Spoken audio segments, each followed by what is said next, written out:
I becoming too strong? It's over. Yes. Hey, Charlotta, you okay? It's not a big deal. I'm fine. Stop acting so tough. Your breathing sounds labored and you look pale. You already weren't feeling great before that intense battle. It's understandable. Sorry, I talked the big talk before we got here. Now I just feel embarrassed.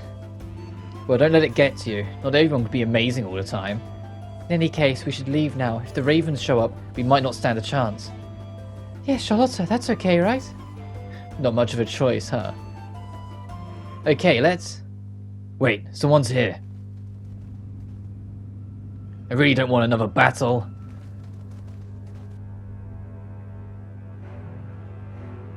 Oh, you must be... Yes, my name is Cardinal Seyrud.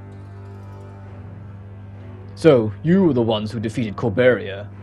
Well, we weren't about to let her defeat us, you know. What do you want? Are you here to try and avenge the Emperor too? I have no intentions of hurting you. Did Corberia mention that a decree to stop hunting witches was issued? She did, but she wasn't very happy about it. Alright, if you're already aware of this, no point in discussing it further. Corberia and the others who attacked you are now considered traitors of the Empire. All of VARNIR will know of their treason. As a result, I declare here that the Empire possesses no ill will towards you in regards to their deaths. Huh? Those under direct command of the Empire will be ordered to refrain from attacking you. Understood. What's going on? I will be on my way, then. He's gone. Yeah. We were saved, but even though I heard the truth, it's still so surprising to hear how much the Empire has changed. You know, when we snuck into the Empire and ran into the Emperor, his attitude... Do you think the Emperor already knew the truth by then? I bet he did. That's why he let us go without trying to have us tortured, despite the dragons attacking the city already. I knew something was off with him, but his behavior makes sense now. He must have found out the truth and lost it. Yes, we no longer have to live in fear of the Knights. So this is good for us, right? Yes, we don't have to worry about living in fear from the Knights. We still need to watch out for the Ravens, though. We should get out of here already. Got it. Zephy, can you give me a hand? Sure. So Charlotta was like sitting on the floor for like the entirety of that, 'cause how tired she was, right? That's the impression I got. What are you doing here? My, what a coincidence. Oh, the informant, what are you doing here? Just had a little business to take care of. Good timing, though. I was thinking of coming to see you all and say my goodbyes. Goodbyes? What are you talking about? The Emperor is dead, and both the Ravens and Knights have lost their edge. And if the Knights are reducing their efforts, I don't think they'll really need me anymore. I figured it's time to close up shop. So you won't be an informant anymore, huh? Well, I don't know about that. After I see the Ravens, I'll probably take a little trip. Oh, before I forget, here, I was going to give this to you when I saw you at the den. This is food? I don't remember ordering this. It's on me, considering an apology for leaving you all due to my early retirement. Thank you, Mr. Informant. Vaniria's political structure has become so decimated that a person like Dan has no way of taking care of himself anymore. I don't know how this is all going to turn out, but I feel like we're reaching the end. Boy, are we. Zephy and the others have succumbed to madness. And now we're in the Madness Ends final chapter, Beyond the Maddening. I see, so the Knights and Ravens are both facing similar situations, huh? Maybe that means us witches will be facing something like that too. No, come on, what are you talking about? That's not a very good joke. Hey, what's wrong? It's all over. All over. Manessa, are you okay? Could it be... Is she going mad? No, she's just exhausted. Maybe we should take her back to the den. Okay, as long as she's alright, I'm going to head out now. And probably run. Manessa, hold on to me. Lapinette, help her from the other side. Yes, sure thing. I don't think we have much time left. Maybe I can force... Force what? What are you talking about? Nothing. Let's go. Huh? Oh, don't tell me Charlotta has something crazy up her sleeve.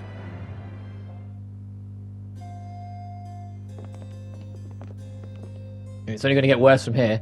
Hey, everyone. Sorry for gathering you here all like this. It's okay. What's going on? I have something important to tell you in regards to the one way you can become the Dragon Star without eating any dragons.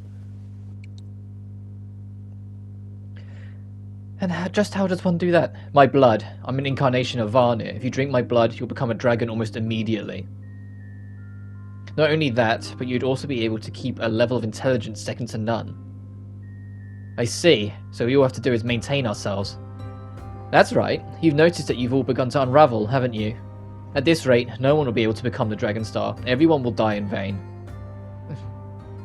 Think about all the witches. Think about Faria's future. You know what you have to do, right? I only want someone who can actually do this to drink the blood. If you don't come out wholeheartedly, there's no way it'll work.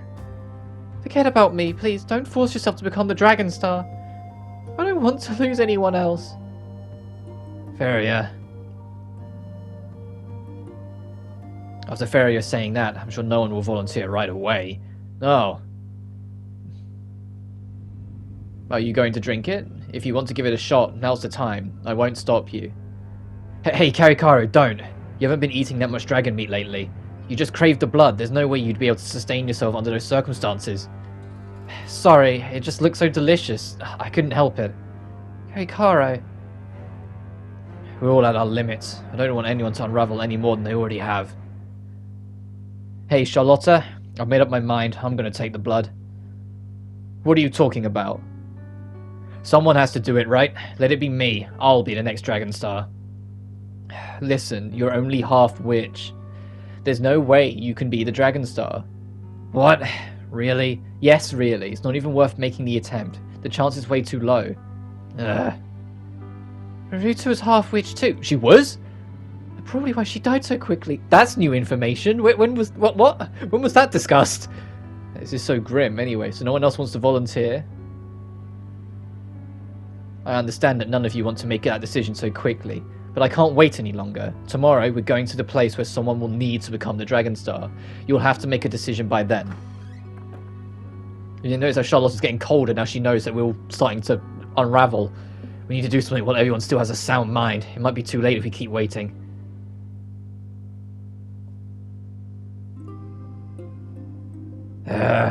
I'm exhausted, but my mind is racing. I can't sleep. It's already midnight. I need to get back to my room and sleep, or it might affect what happens tomorrow. But what's even the point of trying to live another day? I don't have an answer, and I'm honestly too tired to even think about it. I wish I could just close my eyes, and that all of this would just be a bad dream I'd wake up from tomorrow morning.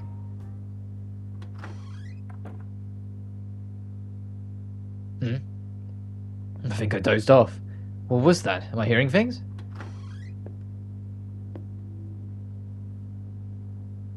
Huh? Zephy, why are you up so late? Oh, I just dozed off on the sofa. Are you having trouble sleeping too, Karikaro? Not exactly. I had a bad dream. I wanted to drink some water to try and calm me down. Ah, I see. Karikaro, what's with your neck? What do you mean? You haven't seen it? There's a red handprint. Huh? A red handprint? Maybe it happened in her sleep if she really doesn't know about it. That must have been what woke her up from her nightmare. Freya seems a bit unwell, but I don't think she's that close to going mad yet. That means it could have been... Hey, what's the matter? You look tense. I need to check on Manessa and the others. Huh? This late? What are you thinking? But... Zephy, what is it? You're acting really weird. Are you just tired? No, sorry. Forget what I said. There's no way Manessa or Lapinette could do this. They care way too much about their family. Maybe Karikara's right. Maybe I am tired and it's all just in my head. Are you sure you're okay? I'm okay. Let me just take care of your neck. Yeah, sure. Thank you. This is all my fault. I had such a bad feeling, and the fact that I can see this handprint on her neck.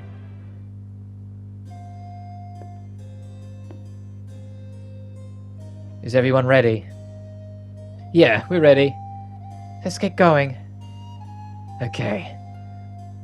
Manessa, please, take me with you. Feria, what are you talking about? No, you're not doing so well as it is. None of you are doing very well either. Even I can tell that everyone's a little off.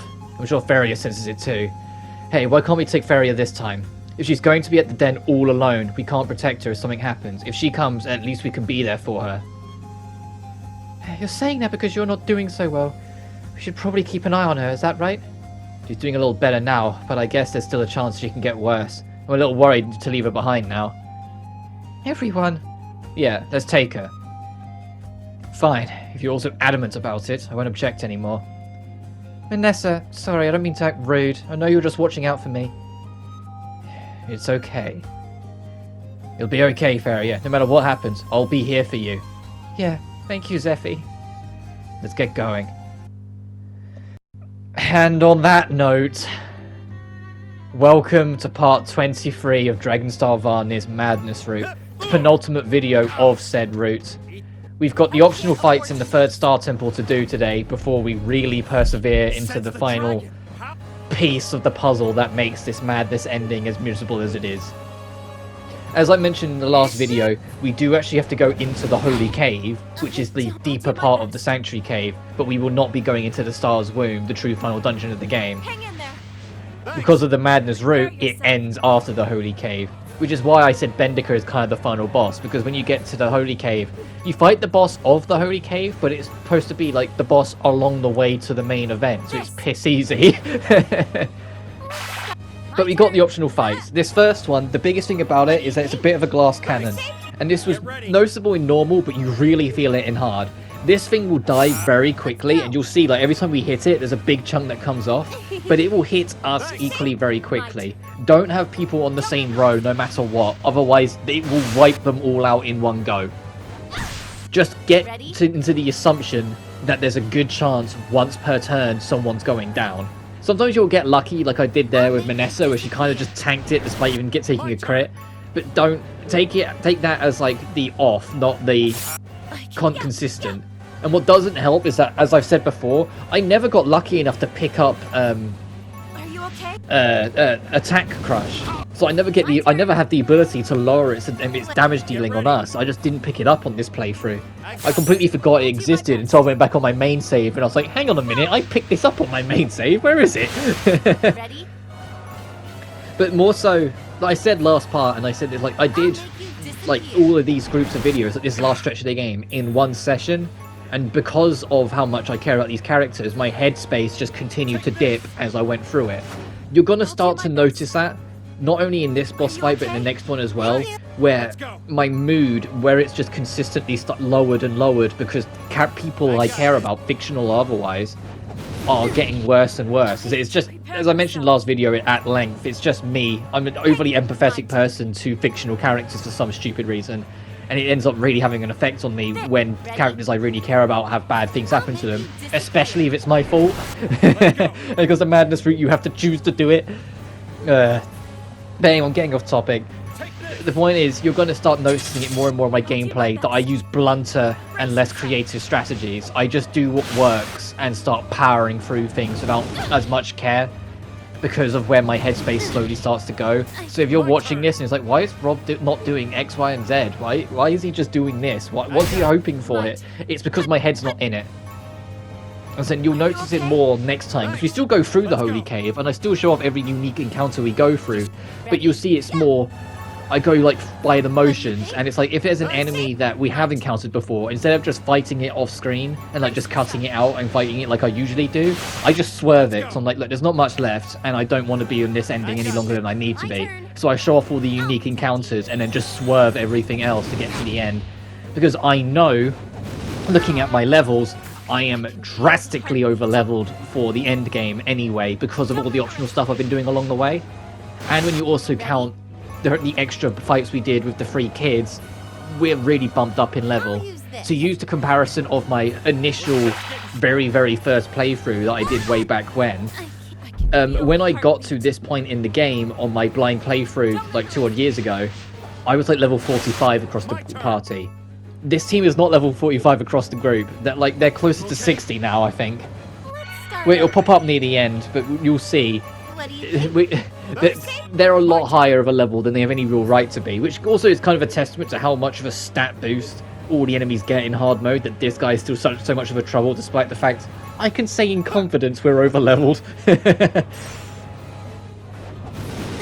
But that being said, as I was talking about last part, I started, we just tank a double kill there, which is brutal, which is why you don't have 2 characters on the same row.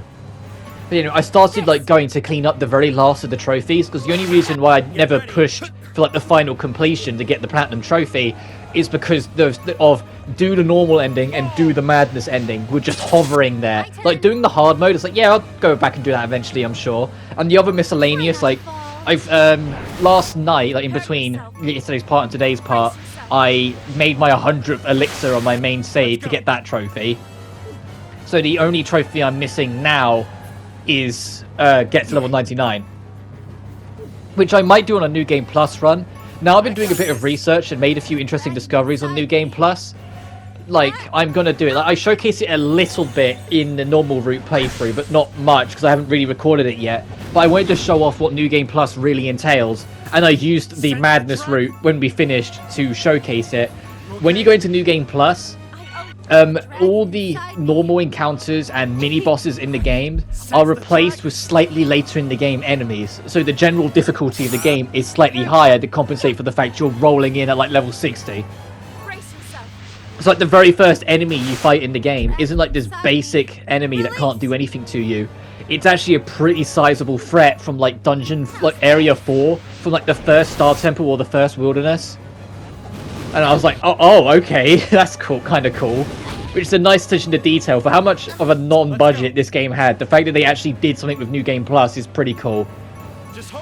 But the other thing I want to talk about, there was a bit of a throwaway line in the cutscenes at the start of this video that I want to point out with. And it's Lapinette mentioning that Raruta was a half-witch. Excuse me, what? Ready? Yeah. I want to bring this up because it's never brought up ever again. That's the only time in any playthrough it is ever brought up. That's the only time you ever learn of it. I had no idea for the nearly 2 years, because this game came out in June in the West, that I've owned this game, that Raruta was a half-witch until that fucking line of dialogue. That opens up a hell of a lot more. What do you mean half-witch? Who was the human side of it? Who was her mother? And who was her father? What? You know what I mean? Like, why drop that piece of information when we spent the whole game exploring that Zephy's like the only exception to the rule? That Zephy's the only one that's weird because he's half-witch. And then tell us, oh yeah, by the way, Ruta's half-witch. But we've just never talked about it. Huh? Why didn't they mention it to Zephy and say, oh, it's not impossible for there to be half-witches because of Raruta, and explained it there? Why didn't they do that, ever? Why was it only brought up then? I feel like... What? Oh, I knew this would happen. Just being near it, I can feel how much power it holds. Yeah, and based on how it showed up, I put my money on this one being the strongest one there is. The strongest one, huh? Can we actually beat this one? It's alright, Zephy. We can do this. We've done it before. You're right. We'll be okay. Let's go. You'll have to deal with me. And now we've got the true Zoro Agruga, which is, in my opinion, not as difficult as the boss we just did, just because it's not the glass cannon. It's still bulky as hell and will still hit you hard if you let it, and will spam the crap out of Slasher, which is really annoying because if it uses all of its turn on one character, they will go down. Lost Genesis isn't actually, as you just saw there, it's single target, but I say that it might be row based, but it seems to, like, for me, I never have people on the same row when it uses it, so I get away with it. So it might be row based at least, but it feels single target, but it doesn't do that much, despite the fact it's non-elemental. So it's kind of like a boss using an almighty skill in Persona. You'd think it could hit quite hard anyway, but whatever. But I wished there was a way of getting an explanation of what that line means. And why I say about it like that is, firstly, I want to know if it's a translation error. That's the thing. I want to know firstly if it's some kind of translation error, but then if it is, that doesn't make sense because Lapinette only brings it up because Charlotta says, well, Zephy can't be the Dragon Star because he's only half-witch. So I don't think it can be a translation error, which means I have to fall back on my first idea of, no, they literally just only mentioned it once. Which, for me, and I know this is just another thing that I'll eventually just fall back to the age-old, this game didn't have the budget it needed. But I wonder if something was originally planned there. That they were going to have this connection, where they're going to have Raruta be an actual present character for the game, and not just there to introduce a mechanic. Where they were going to have Raruta be an actual character, and you spend time with Raruta. Because they said before that Raruta was actually the oldest of the kids. which is why it's like the most impactful, because of the younger sisters, she was almost like she was the one that kind of looked after everyone. So there could have been more of like a developed friendship between Zephy and Raruta. Maybe Raruta became the key originally of getting everyone else to be more welcoming with Zephy, because it's another half-witch and there could be that relatability. But then something along the lines ran out of budget and they scrapped that idea but just kept the character name and was like, well, we can make it a mechanic to introduce the whole going mad thing. But still, it's just This is what could have been. I talk about it a lot, but what could have been. It's why, like, I always make a point, like, whether it's in the main playthrough, whether it's in this, or even on my Twitter, of talking about this game every now and then, of just bringing it up, whether people like it or not, and talking about what I'd love to see if it ever got a sequel. Because, for me, similar to, say, Evil Within, and similar to Death End Request to make it more tied to the company, I think this game needs a sequel because the potential is so strong, it just misses a couple marks on the first go-around, like Evil Within, like Death End Request.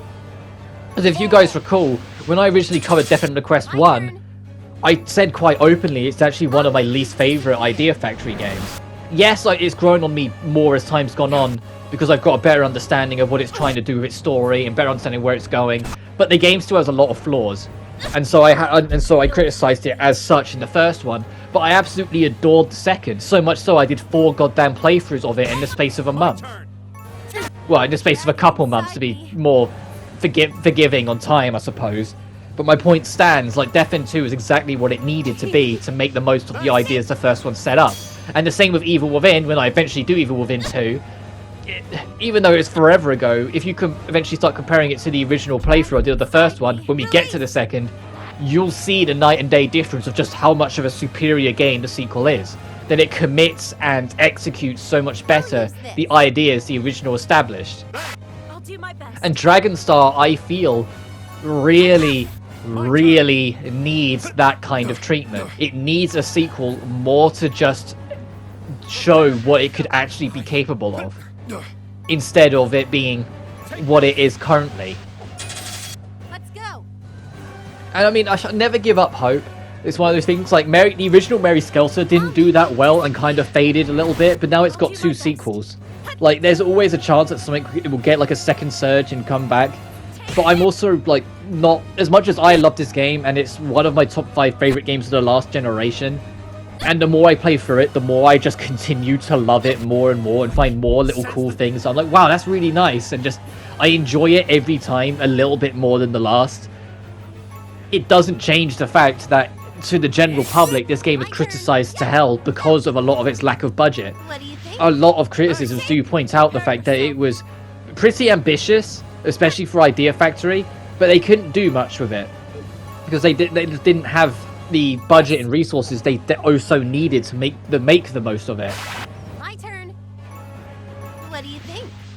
And if they did, oh god, this game could have been a lot more special. If they'd if they, in an ideal world, if they had the more budget to go into this game, if they spent more time exploring the Knights of Requiem as a religion, not just the people that hunt the witches, and like why they think that way, instead of it kind of being written off as they were a bishop who fell in love with a witch and they were both getting executed because of it, because it was considered taboo, bitterly rewrote history and somehow the entire country fell for it. Which I can, I don't know. Like I could be sort of convinced to an extent, but it seemed a bit ridiculous anyway. But if they actually spent time exploring it, and the easiest way they could have done that is another dungeon that immediately followed after the underground passageway, where you explored like the main castle, the main palace, and it was like there was very little or no enemies, and it was just you wandering around, sneaking around, trying to avoid guards. And you could find little documents and things like that scattered around that if you read up on gave you more history on the knights. Even that would have been more than enough and would have been satisfying. Kind of like in Final Fantasy XII when you sneak into the palace early on. And you can learn all these little things about the Empire there as you go around, and it makes it gives you a bit of world building sort of thing. Thank you. And the obvious one for me as well, if they had the budget, was a boss fight with Durandor and a boss fight with Jaeger, because you don't get a boss fight with either in the main experience. And lastly, I would have done more with the storyline with Bran. And if you're sitting there going, who? Yeah, exactly. Zephy's friend from the Knights of Requiem, that helps us out once. Unless you're going for the true ending, in which case this topic still isn't even touched upon until the post-game. Bran's side of the story and the relationship that Zephy and Bran have is completely dropped. It's only on the true ending in the post-game that you actually get any kind of closure. And even then, it's more of a write-up saying, hey, I hope we're good now. Maybe one day we'll meet again. See yous. My turn. Which, to be fair, a sequel could do something with, I guess. And the thing is, all they need to do for a sequel is, because they changed it so they couldn't hunt, the Knights of Requiem were changed, like a decree was issued immediately overnight, you cannot hunt witches. There are gonna be disgruntled knights that wouldn't have cared if they were seen as a traitor or not. You could easily just make one of them the main villain of a sequel. Like, one of them just gains access to some kind of extra power for whatever reason. Because there's so much of a loose understanding on the world, they could kind of do whatever they wanted in a sequel in terms of establishing plot points and villains. They could make it like a villain's introduced and maybe kill Zuba. I don't know. Don't kill a main member of cast, because I think they're too established. And I think if this game ever got a sequel, you'd want to try and keep people happy that it even happened. Like, I get the whole, like, give people things you might not realize you wanted, but I think that would be there by having the kids be playable and making them the main characters and putting the original cast more on the back row and having them introduced later. But I think just having a main character get killed off outside of, like, a bad ending would just kind of rub people the wrong way of, well, we fought so hard to get this sequel to happen and you repay us by murdering one of our favorite characters. Like, gee, thanks, guys. So I think maybe, unless it was like a side character or something, just something to gain the witch's interest in, we gotta stop this guy or gal from the knights and save the day before they cause some kind of destruction. Maybe they actually no, they'd have, because that's one of the things they have written in, is the fact the sanctuary cave, you can't enter it because of the witch's seal. So maybe like they get like, oh no, actually hear me out as I'm rambling. They get access to a power. Let's go. This villain, whoever, villain or villainess, they get access to a power that gets them witch-like abilities, but they're not a witch. They do that to breach the sanctuary cave, and they attack Bendica. They attack Dragonstar Bendica directly. They don't win, because otherwise I think that would just become a rehash of this game's plot of, we need a new Dragonstar. No, don't do that. But have it attack Bendica, and like, then they get away after their initial strike with a promise of returning to kill. So then all the witches are like, well, we got to stop this person, otherwise they're just gonna ignite the curse again. Let's go. We need to get to the bottom of this. Or maybe they injure Bendica enough that the curse does activate, but instead of it being the whole, oh, we've got to find a new Dragonstar before Bendica dies, Bendica like recovers. It just takes a long enough time for wink wink the entire game to happen, so it can justify it being a bit more pressuring again and have time limits again as we finish that boss fight, because like I said, it's really not that bad. As long as it doesn't, if it targets one person specifically, they might go down, but other than that, but come on, like, wouldn't that there could be something here if they, for a sequel, and I will not let it go. The fact that we were able to defeat it means, just as Varnir wanted, we are getting stronger. How annoying. Hey Charlotta, this better be the last one. It should be. I've placed barriers at each of the star temples, so they at least wouldn't appear in the same place, don't worry. I wish we never encounter one again. But man, to call forth dragons from another world subconsciously, Varnir is insane. On the contrary, that's how grave the situation is. This situation in not having a new Dragonstar. The world's fate is in your hands. Just don't forget that, okay? Okay, got it. We'll have to make our decision very soon. No matter what happens, I'm going to put everything I have into this. But before we wrap up, I'm at least going to show the intro scenes to the going back to the Sanctuary Cave and going into the Holy Cave. And then we'll do the Holy Cave tomorrow. Or whenever I upload the next part. It reminds me of Aruta. Yes, truly. Okay, so in order to become the Dragonstar, you need to go to a certain place. The deepest area of the Sanctuary Cave, the Star's Womb. Right. Come on, everyone. Shape up. Sorry, Charlotta. Just thinking about what's ahead. It's hard to be cheerful about it. Obviously, I bet none of you have ever made up your minds yet about the choice you need to make soon. And she's getting more frustrated. Well, whatever. Just keep thinking about it until we get to the star's womb. Okay, let's continue. Like even Charlotta's noticing. It's like, what happened? You guys used to have gusto, now you're all miserable.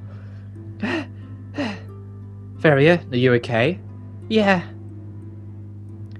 If it's hard for you to keep up, just tell us. Should we take a break? I'm okay. This is nothing. We still have a ways to go before we get to the star's womb, right? Let's keep going. Okay, but don't push yourself too hard, alright? I feel so bad. The youngest one here is trying her best to look out for everyone else. I know it's hard for her, but it's nothing I can do. Yeah, and it's only going to get worse. But this is where we encountered Bendika on the true ending. We're finally in the depths. Are you feeling okay, Feria? Yeah, somehow.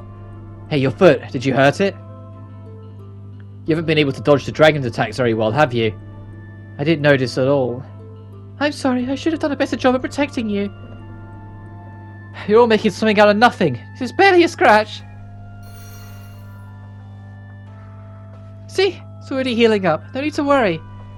Really? It doesn't look like it's totally healed. Feria, let me see your leg.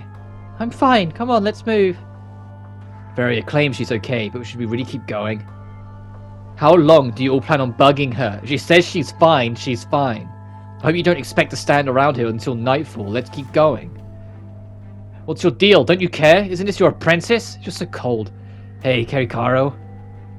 Let's not do this right now. You're right. I am concerned, though. Feria, if something's wrong, please let us know. Okay, got it. Morale is sinking so quickly. I wonder if we're able to keep on going. Huh? What's the matter? The passage that connects to the depths of the caves is usually closed off with a rock. Really? I don't see any rocks. That's odd. I wonder what's going on. That makes it easier for us, right? Let's go. Kerikaro, wait! How can Kerikaro just rush in like that without even checking if it's safe? But we can go through, right? Yes, and we don't really have a choice at this point. No use wondering about it. Let's go after her. And thus, the Sanctuary Cave 2 is open. Who would have thought this place existed in this cave? Hey, Charlotta, have you hit the star's womb yet? Unfortunately, it's still a ways to go from here. Are you tired? I wouldn't blame you if you were. I'm totally fine, okay? Feria, we're tired too. You don't have to lie. But... Manessa's right. Let's just watch our pace and rest where we can. This is such a downer. Come on, let's get to it. If you have energy to complain, you have energy to move. I just want to kill her right now. Yeah, let's kill her. Kerikaro, I know you're tired, but it almost doesn't sound like you're joking. Well, if she can joke around, I think she'll be okay. Let's be careful going forward. And next time on Dragonstar VARNIR's Madness route, we're gonna see the miserable conclusion to it all. But until then, take care now. Peace.